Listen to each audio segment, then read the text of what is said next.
My name is Olivia Hartwell.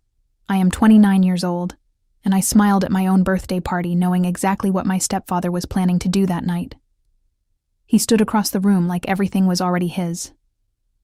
My mother kept adjusting the cake, acting normal. And I just watched them quietly, because I already knew something they didn't. By the next morning, their entire plan would fall apart completely. I cut the cake. I smiled. I thanked everyone, and nobody in that room knew I had already signed something that changed everything. They thought I was the one being controlled. But I wasn't. Before I tell you what happened next, please like and subscribe. Drop your city and local time below. Now let me take you back 7 years ago when my grandmother said something I only understood later. 7 years ago, I thought home was safe. My grandmother's house always smelled like lavender and old wood polish. The floor made a soft creaking sound every time someone walked near the kitchen. She would sit by the window every afternoon, sunlight falling on her hands while she knitted slowly. I would sit beside her eating toast with honey, listening to the ticking clock on the wall. That clock felt calm, steady, like nothing could ever go wrong. My grandmother, Eleanor Hartwell, was the only person who ever looked at me like I truly mattered. One evening, before the rain started, she placed a small metal key in my hand. It was cold, slightly rusted. She said, "They will smile when they think you don't understand, but you will understand later." I didn't understand it then. At home, things were different. My stepfather always spoke in numbers and plans, never feelings. My mother slowly stopped questioning him. Even dinner felt like quiet negotiations. There were small signs I ignored. The way he paused when I entered a room.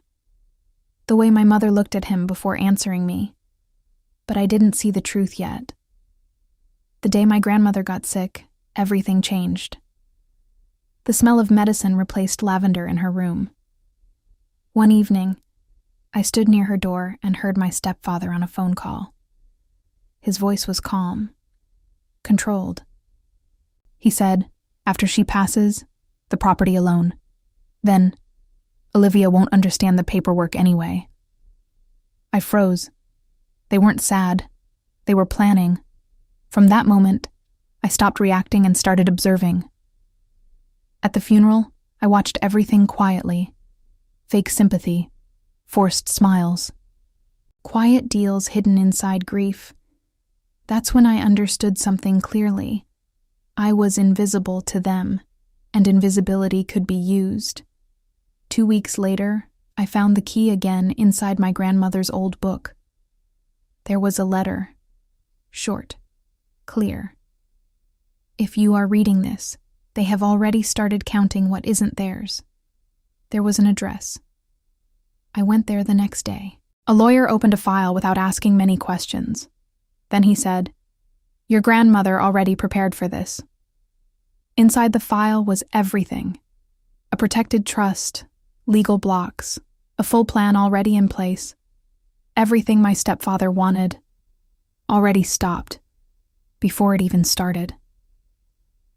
That night my phone rang. My stepfather texted, "We need your signature for family clarity." I looked at it, then replied, "I'll think about it." 2 words. That was enough. And that night they slept thinking everything was still under control, but it wasn't.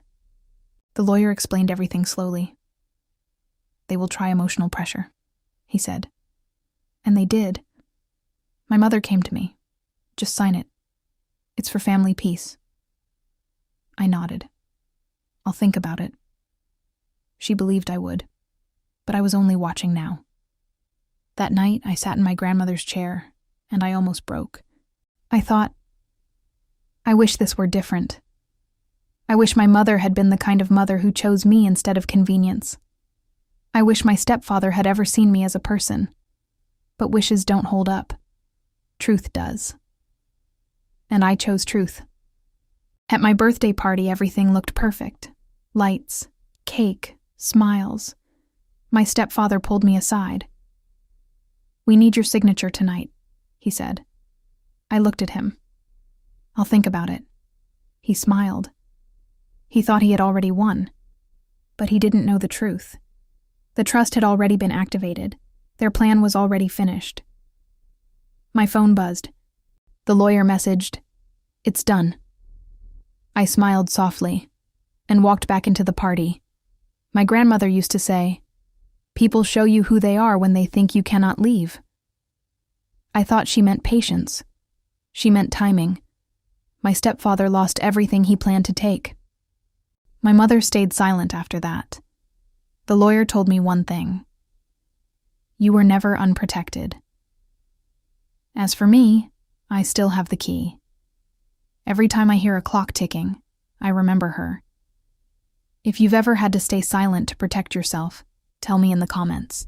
And if this story touched you, subscribe for more.